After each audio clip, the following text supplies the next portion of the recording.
인공지능의 미래, 딥러닝.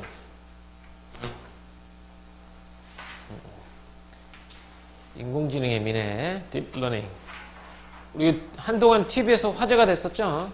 이세돌 구단하고 알파고 바둑 대결. 누가 이겼어? 유준아, 이세돌이 이겼어? 알파고가 이겼어? 응. 오, 이세돌이 딱 한 번 이겼죠. 한 번 이겼습니다. 이 대결은 인간과 인공지능의 대결, 문화와 과학의 대결이라는 수식어로 화제를 불러일으키며 바둑을 즐기는 한국, 중국, 일본에서 생중계된 것은 물론 전 세계인의 이목을 집중시켰다라고 했죠. 이거 시작할 때마다요. 어떻게 컴퓨터가 인간을 이기냐. 인간이 이길 수밖에 없다. 이런 의견이 지배적이었거든요. 아주 높은 수준의 바둑 기사라면 컴퓨터한테 절대 질 수 없다. 왜? 경우의 수가 너무 많고 오랫동안 축적된 역사가 있기 때문에 인간이 무조건 이길 것이다 라고 얘기했는데 뚜껑을 열어봤더니 그게 아니었어. 특히 이세돌 구단이 유일한 승리를 거두었던 네 번째 대결은 큰 관심을 모았다라는 거죠. 여기 그러니까 과학이든 기술이든 처음부터 과학적인 내용과 기술적인 내용을 하면 재미가 없어. 그래서 항상 어떻게 그래서 미리 이렇게 밑밥을 살짝 던져주는 거야. 화제라든지 제시하기 전에 흥미를 유발하기 위해서. 이전에도 인공지능이 인간의 지적 능력을 넘어서는 경우는 여러 차례가 있었대. 자, 인공지능이 인간을 넘어선 사례가 있었어요. 1997년에 체스 프로그램인 딥블루가 기존 우승자를 꺾었으며, 또 2011년에는 미국의 유명한 퀴즈 프로그램에서 인공지능 왓슨이 역대 최강의 출연자들을 꺾은 바 있어요. 하지만 바둑은 게임의 속성상 경우의 수가 무한되어서 아무리 우수한 슈퍼컴퓨터일지라도 인간을 이길 수 없을 것이라고 생각했기 때문에 알파고의 승리는 더 큰 충격으로 다가왔습니다. 라고. 일단 인공지능이 인간을 넘어선 사례가 있긴 했었어요. 근데 바둑은 게임의 속성상 경우의 수가 무한되기 때문에 아무리 컴퓨터라도 인간을 이기기가 힘들 것이다 라고 생각했는데 실제로 뚜껑을 열어봤더니 알파고가 이겼단 말이야. 이세돌 이전에도 알파고랑 바둑 둔 경우가 몇 번 더 있었고, 그래서 알파고의 승리가 우리에게는 큰 충격으로 다가왔다는 거지. 이걸 이긴다고? 이렇게. 인간이 이길 거라고 예상했기 때문에 그래요. 이처럼 알파고와 이세돌 구단의 대결은 인공지능에 대한 관심을 더욱 높였다. 사람들은 적어도 10년, 20년 내로는 인공지능이 바둑 고수에게 승리하지 못할 것으로 예상했지만, 적어도 10년, 20년 내로는 인공지능이 알파고가 바둑 고수에게 승리하지 못할 것으로 예상했지만, 이세돌 구단이 1승 4패로 패함으로써 인공지능이 바둑 고수를 넘어섰음을 증명됐다라는 거야. 야, 이거요. 자, 알파고, 바둑의 고수를 넘어선 인공지능의 능력이었고요. 처음에 알파고가 보여준 인공지능의 발전이죠. 이렇게. 자, 여기는 이제 중심 화제가 인공지능이니까 인공지능에 대해서 화두를 던지기 위해서 있었던 실제 사례를 집어넣은 거죠.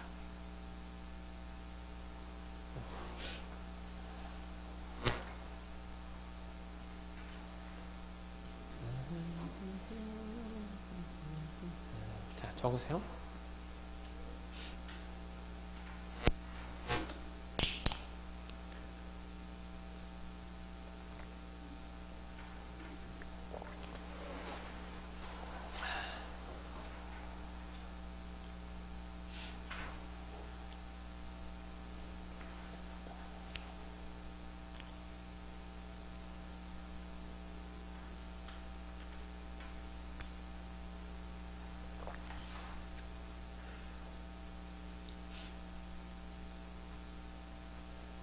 길이는 얼마 안 되지. 양궁은 그림이 많아가지고 지면을 많이 찾아야 했는데 여기서는 그림이 없어서 이렇게 페이지가 많지 않아요. 자, 갑니다. 구글이 소유한 인공지능 기술 개발 업체인 딥마인드가 창조해낸 알파고. 알파고는 최첨단 정보통신 기술이 총동원된 인공지능 바둑 시스템이다. 바둑의 확률을 수학적으로 계산하는 것이 불가능하기 때문에 알파고는 무작위로 바둑돌을 대입해 보며 예상 확률을 알아낸 뒤 가장 가능성이 높은 수를 선택하는 몬테카를로 트리 탐색을 바탕으로 한다라고 했어요. 밑줄. 일단 알파고는요. 몬테카를로 트리 탐색을 바탕으로 하게 됩니다. 무작위로 바둑돌을 대입해 보면서 예상 확률을 얻어낸 뒤 가장 가능성이 높은 수를 선택하는 몬테카를로 트리 탐색을 바탕으로 하고 있다는 거야. 그렇죠? 이게 바둑돌 위치 선택 방법이 뭐야? 무작위로 돌을 대입해, 그래서 예상 확률을 알아내, 그래서 가장 가능성이 높은 수를 선택하는 이거 몬테카를로 트리 탐색 MCTS를 바탕으로 하고 있다는 거야. 그럼 얘를 바탕으로 하고 있다니까 그게 뭔지 설명해 줘야 되겠죠? 몬테카를로 트리 탐색이 뭔지 가봅시다. 탐색은 선택지 중 가장 유리한 선택을 하도록 돕는 방식이다. 선택 중에서 가장 유리한 선택을 하도록 돕는 방식이에요. 예를 들어 알파고가 검은 돌로 대결을 벌인다면 흰 돌이 어디에 놓이냐에 따라 검은 돌을 둔다는 의미이다. 흰 돌이 어디에 놓이느냐에 따라서 검은 돌을 둔다는 의미이다. 당연히 최적의 선택이 반복될수록 대국은 유리하게 풀릴 것이다 라고 했어요. 다시 알파고가 검은 돌로 대결을 벌인다면 흰 돌이 어디에 놓이냐에 따라서 검은 돌을 둔다는 의미인데 그 검은 돌에 대입해보고 예상을 얻어낸 뒤 가장 가능성이 높은 수를 선택해서 거기다 두는 거야. 이런 최적의 수가 반복될수록 대국은 유리하게 풀릴 것이다 라고 보는 거죠. 여기는 이제 여기 써볼까요? 최첨단 정보통신 기술이 반영된 인공지능 알파고 쓰세요. 여기까지가 이 문단의 내용입니다. 최첨단 통신 기술이 반영된 인공지능 알파고죠. 여기서는 어떤 기술이 들어간다? 탐색은 몬테카를로 트리 탐색을 기본 바탕으로 하고 있어요.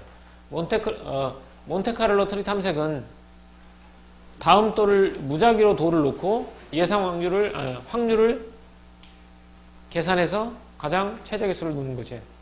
그러다 보면 그런 최적의 수가 쌓이다 보면 대국이 유리하게 갈 것이다 라고 했죠. 그래서 최첨단 정보통신 기술이 반영된 인공지능 알파고에 대한 얘기가 나왔어요. 자, 그러면 가볼게요. 일반적으로 말하는 인공지능은 사실 딥러닝으로 이루어지는 강화학습을 말한다 라고 있어요. 딥러닝이 뭐냐면 결국은 강화학습을 말한대요. 딥러닝이 곧 강화학습이야. 일반 컴퓨터는 정해진 규칙을 따라 연산을 수행하면서 예 또는 아니오의 결과를 내놓게 돼요. 뭐는? 일반적인 컴퓨터는. 근데 반면에 딥러닝은 연산 과정에 여러 층을 두어 컴퓨터 스스로 정보를 잘게 조각내어 작은 판단을 내리고 그것들을 종합하여 결과를 내놓는다라고 했죠. 여기는 이제 딥러닝의 연산 방식입니다. 딥러닝의 연산 방식이 되겠죠. 여러 층을 두어서 컴퓨터가 스스로 정보를 잘게 조각내어 작은 판단을 내리고 그것을 종합하여 결과를 내놓는다는 얘기야. 즉 딥러닝은 다층 구조의 정보망을 기반으로 하는 기계학습의 한 분야로라고 했죠. 기계학습이야. 기계학습의 한 분야로 다량의 데이터에서 높은 수준의 추상화를 가능하게 하는 방법이다 라고 했어요. 이게 딥러닝의 원리예요. 딥러닝은 연산 과정은 다층으로 이루어져 있다는 거. 다층으로 이루어져 있고 컴퓨터가 정보를 스스로 잘게 조각내요. 잘게 조각내서 작은 판단을 내리고 그것들을 종합해서 결과를 내놓는 거야. 즉 다시 말해서 딥러닝은 다층 구조의 정보망을 기반으로 한 기계학습의 한 종류다라는 거야. 그래서 다량의 데이터를 통해서 추상화가 가능하다. 추상화라는 말은 뭐냐면 일반화야. 그러니까 여러 사건들에서 어떤 공통적인 것을 찾아내는 것, 이걸 추상화라고 부르거든요. 그러니까 일반화라고 봐도 돼요. 구체적인 사례들로부터 일반적인 원리라든지 법칙을 찾아내는 것, 이걸 추상화라고 보면 되겠지. 그러니까 이 알파고는 수많은 데이터들을 걔네들을 정리를 해서 하나의 추상적인 법칙이라든지 추상적인 원리, 추상적인 어떤 이제 과정 이런 것들을 찾아낸다고 보는 거죠. 이게 딥러닝, 즉 강화 학습입니다. 자, 가볼게.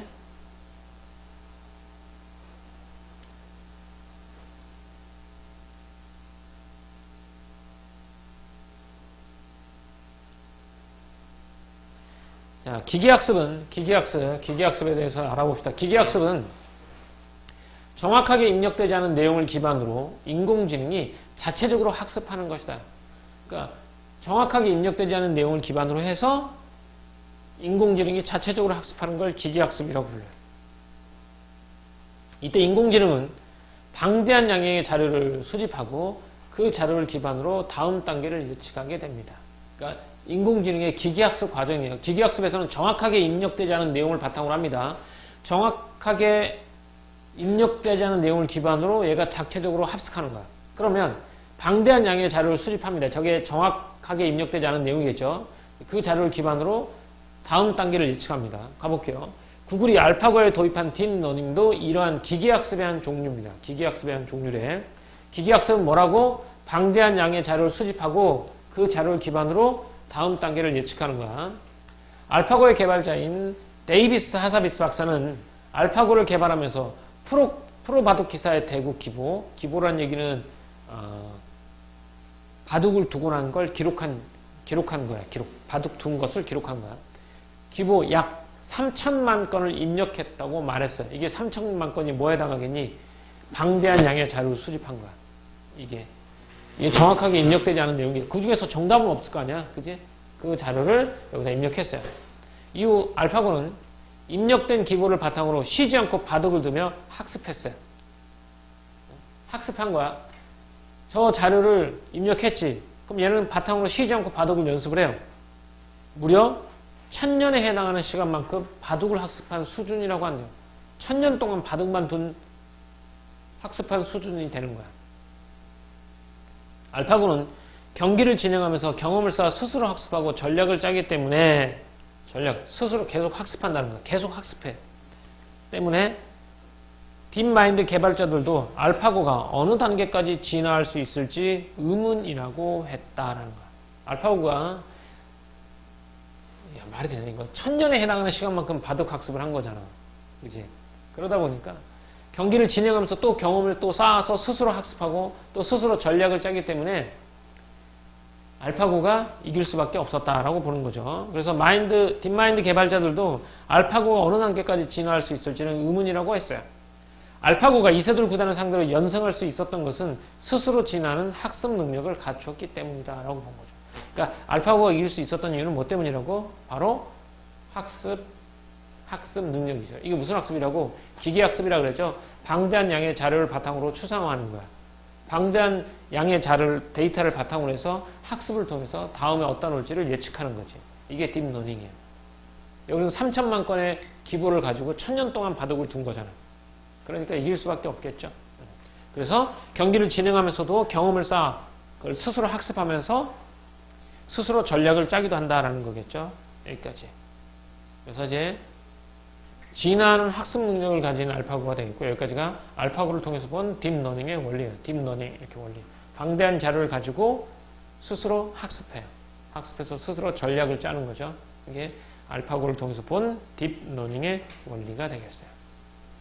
여기까지가 딥러닝의 원리야. 여기까지 딥러닝의 원리.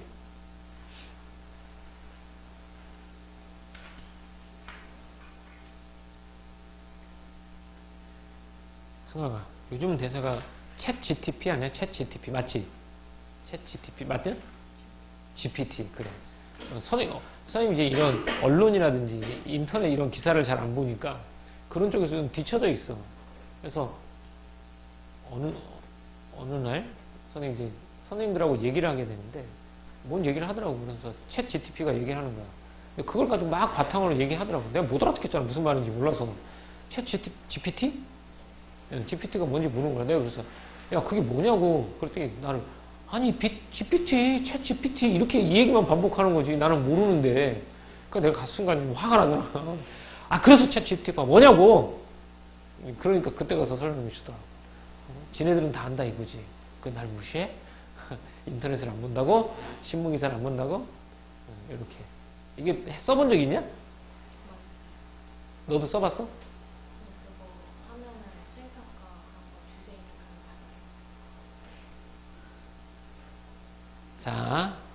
자, 나는 여기서 챗 GTP로 과제를 해본 적이 있다. 손 들어봐.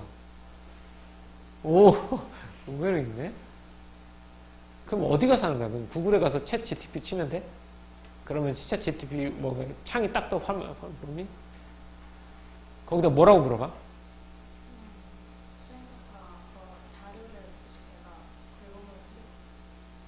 그러면 그럼 대표적으로 물어본 질문이 뭐였어? 하나 예를 들어봐. 과학과제 연구 실험에서 태양광 발전 효율화하는 거 효율화 방안 이렇게? 그랬더니 촥 나와? 근데 양이 너무 많으면 요약해줘. 그럼 또 요약도 해줘?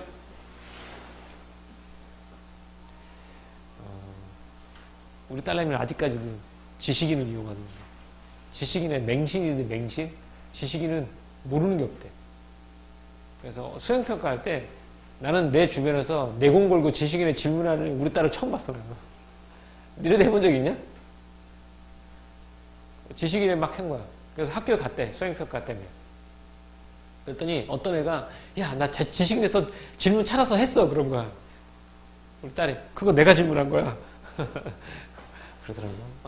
그거 챗 GPT 선생님 한번 해봐야 되겠다.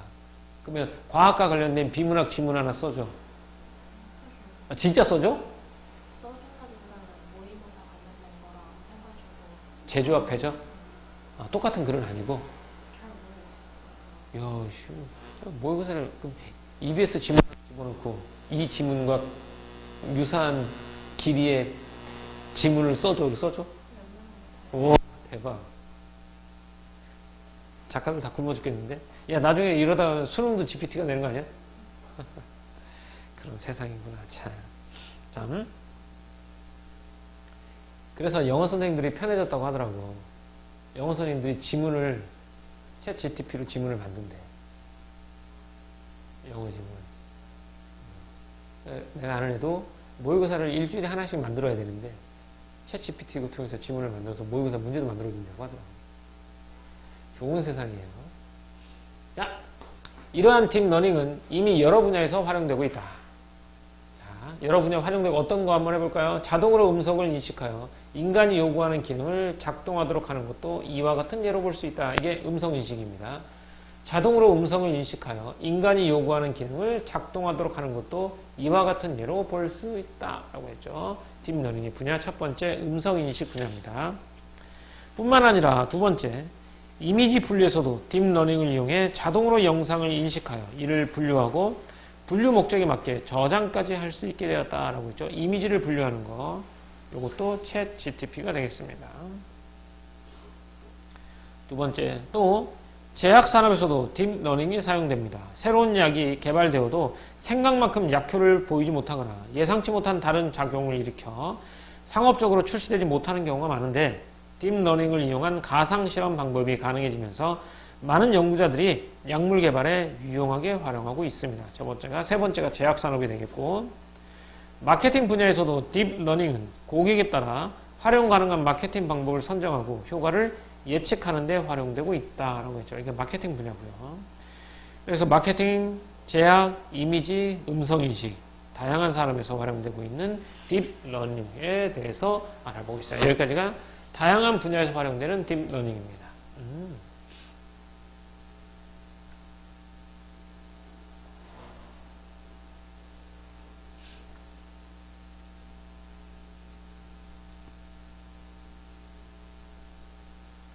여기까지 네 번째, 다섯 번째 한번 가볼게요. 다섯 번째. 무엇보다 우리에게 가장 잘 알려진 딥러닝 활용 분야는 자율주행 자동차이다. 라고 했죠. 자율주행 자동차. 자율주행 자동차는 요즘 이제 자율주행이 이제 많이 좀 보편화됐죠. 자율주행이 많이 보편화됐죠. 실제로 우리가 운전하는 차 중에도 그런 차가 있더라고요. 선생님 차는 옛날 차라서 그런 게 전혀 없지만 핸들을 놓고 가도 알아서 차선 따라서 가고 앞차 갔으면 같이 따라서 쓰고 앞차 가면 따라서 가고 신호 지키고 신호까지는 아니더라도 고속도로에서 그렇게 하더라고. 고속도로에서 운전 특별히 신경 안 써도 속도 지정해놓으면 그 속도로 가다가 앞차가 간격이 있으면 멈추고 차선 지키면서 가고 그렇더라고요. 좋은 세상이에요. 자율주행 자동차는 앞에 횡단보도가 있는지 사람이 있는지와 같은 정해진 물음에 답할 뿐 아니라 안전하거나 위험한 상황을 담은 동영상 정보를 기반으로 스스로 학습해 자동차를 운행한다.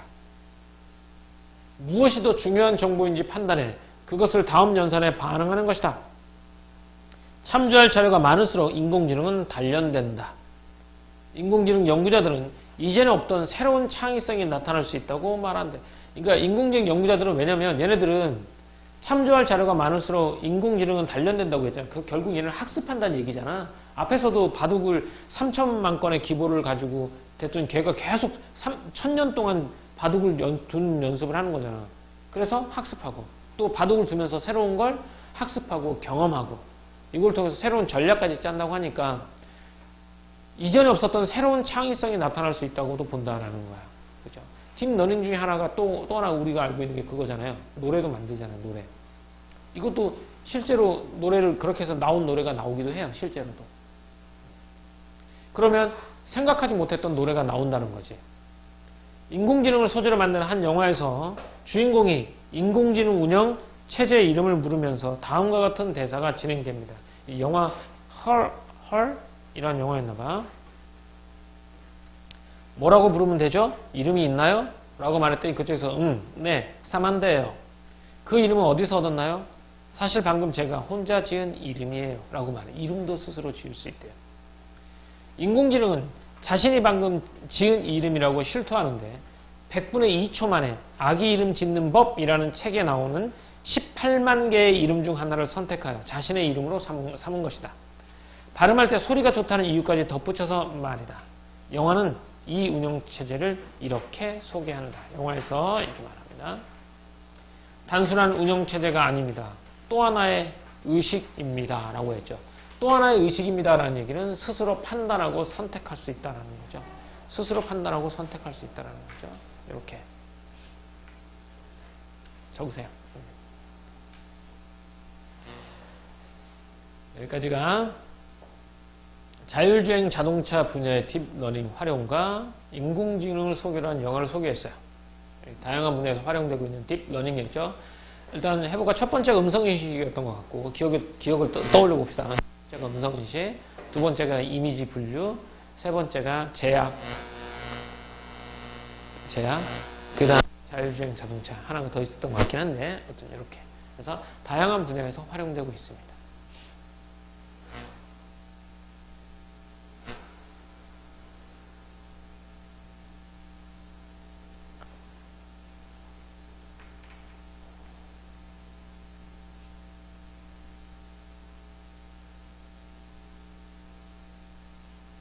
여기서도 내용이 어렵지가 않아요. 우리가 실제 모의고사나 수능에 나오는 과학 지문에 비하면 너무 쉽죠, 이건. 너무 쉽죠.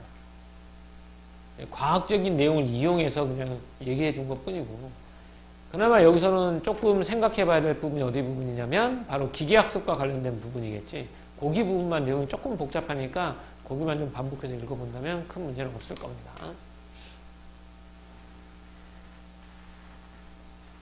자, 다음 가볼게요. 알파고가 인간이 원하든 원하지 않든 알파고가 인간이 원하든 원하지 않든 새로운 세상을 열어주었다는 점에서는 의문의 여지가 없습니다. 새로운 세상을 열어줬죠. 하지만 알파고는 바둑 프로그램으로 인공지능 전체를 대변하는 것이 아니며 특히 공상과학 영화에 나오는 인공지능에 근접한 것도 아닙니다. 알파고는 단순히 이제 기계학습을 통해서 바둑 잘 두는 거지. 우리가 SF 영화에 나오는 것처럼 사람처럼 행동하고 로봇이 인간을 지배하고 뭐 이런 일은 나타나지 않을 거란 말이지. 알파고의 성공은 인공지능 로봇의 성공이 아니라 오히려 유능한 개발자의 작품이라는 것이 더 적절하다는 거야. 이건 인공지능 로봇의 성공이 아니라 개발자가 프로그램을 잘 짠 것이다 라고 본 거야. 그죠? 이게 어떻게 보면 알파고의 한계야. 그동안 바둑계가 쌓아온 자산을 토대로 프로그램을 한 차원 발전시킨 것이다 라는 거지. 여기 알파고의 한계야. 알파고가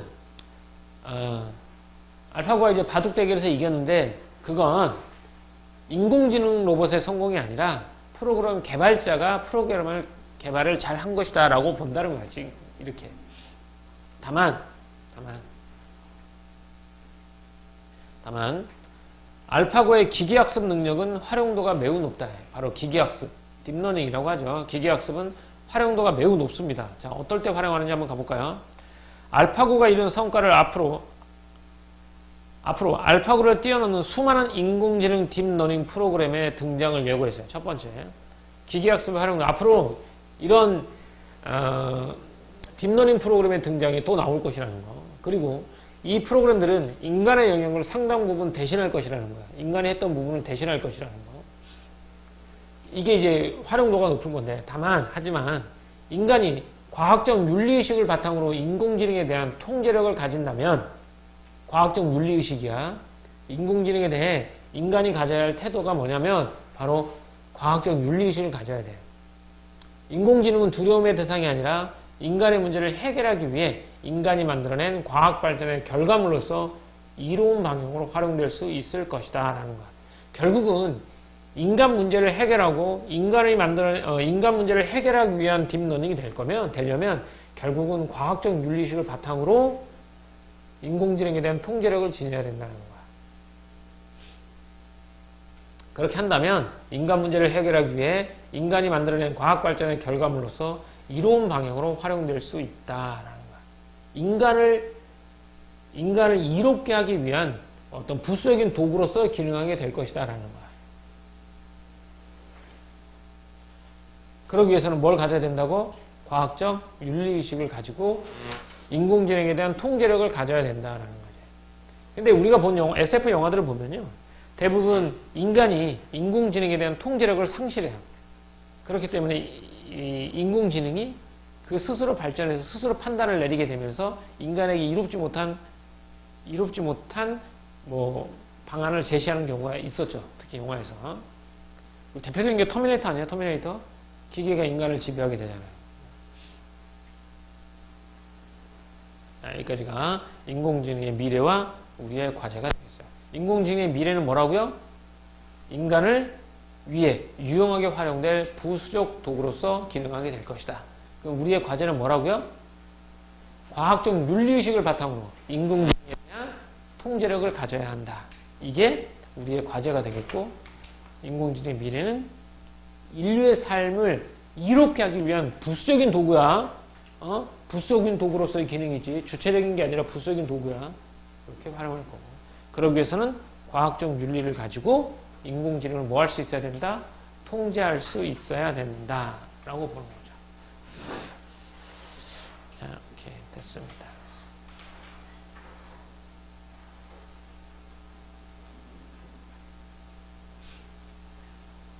자, 가볼까요? 특징. 어쨌든 인공지능과 관련한 화제 알파고를 소재로 흥미를 유발했고요. 인공지능 활용하고 있는 여러 분야를 소개했죠. 아까 음성인식, 이미지 분류, 제약산업, 그 다음에 마케팅, 그 다음에 자율주행 자동차 이런 것들을 소개했습니다. 그래 구성 한번 가볼게요. 처음에 화제를 던졌죠. 알파고를 통해서 본 딥러닝. 얘는 여기 알파고 대결, 흥미, 충격, 인공지능의 능력, 여기까지 흥미를 유발했고요. 최첨단 정보통신 기술을 반영된 인공지능 알파노, 딥러닝의 원리, 기계학습이라고 나와있죠. 진화학습하는 학습 능력을 가졌다고. 왜? 3천만 건의 기보를 바탕으로 해서 1000년 동안 바둑을 둔 거야. 그래서 학습을 해서 수많은 사례들을 추상화할 수 있는 능력을 가지고 있다고 했죠. 추상화해서 판단하고 전략을 짠다라고 나와 있고요. 다양한 분야에서 활용되고 있었죠. 다양한 분야에서 활용되고 있었는데 첫 번째가 뭐 음성인식, 이미지 분류, 그 다음에 뭐였지? 마케팅, 또 뭐냐? 뭐 하나씩 자꾸 생각이 안 나냐? 자율주행 자동차 이런 것들, 제약산업 이렇게 있죠. 이런 곳에서 활용되고 있죠. 특히 이제 자율주행 자동차 분야에서 딥러닝 활용과 인공지능을 소재로 영화 속에 나오죠. 헐이라는 속에서 이름을 스스로 줬죠. 그러니까 스스로 판단할 수 있다는 능력을 가지게 돼요. 그럼 인공지능의 미래 우리의 과제인데 승리의 의미는 바로 개발자의 승리라고 보는 거야. 그리고 이로운 방향을 활용하고자 하는 노력이 필요한데 그 노력이 뭐냐면 우리에게 인간의 삶을 좀 더 유용하게 할 부수적인 기능을 할 것이다 라고 말했고, 그러게 가져야 될 우리의 과제는 뭐라고? 우리의 과제는 뭐라고? 과학적 윤리를 바탕으로 인공지능에 대한 통제력을 가져야 된다는 거지. 우리의 통제에서 벗어난 기능을 하면 안 돼. 얘는 부수적인 기능을 하는 거기 때문에. 알파고의 개념. 최첨단 정보통신 기술이 총동원된 인공지능 바둑 시스템이 알파고였고요. 딥마인드에서 만들었습니다. 운영 방식은 방대한 양의 자료를 수집하고요. 그 자료를 기반으로 다음 단계를 예측하게 되겠죠. 예측하게 됩니다. 정확하게 입력되지 않은 내용을 기반으로 자체적으로 학습하는 기계학습 기술을 활용합니다. 그리고 가장 가능성이 높은 수를 선택하는 몬테카를로 트리 탐색 방식을 바탕으로 하고 있고요. 가장 가능성이 높은 수를 선택하는 것이 몬테카를로 트리 탐색 방법이야. 수많은 방법 중에서 이렇게. 자, 딥러닝. 단순한 운영 체계가 아닌 또 하나의 의식으로 소개된 인공지능인데 음성인식, 제약산업, 그 다음에 이미지 분류, 자율주행, 마케팅 빠졌다. 마케팅까지 이렇게. 인공지능의 미래와 우리의 과제. 자, 인공지능 딥러닝 프로그램은 인간의 영역을 상당 부분 대신할 것이란 말이야. 대신할 것이고 우리에게 유용한 부수적인 기능을 할 텐데 그럼 우리의 과제는 뭐냐? 과학적 윤리의식을 바탕으로 인공지능에 대한 통제력을 가져야 된다라는 거야. 그렇다면 인간 문제를 해결하기 위해 인간이 만들어낸 과학 발전의 결과물로서 이로운 방향으로 활용될 수 있을 것이다 라고 했으니까 중요한 건 과학적 윤리의식을 바탕으로 한 인공지능에 대한 통제력, 이게 핵심이 됩니다. 우리의 과제가.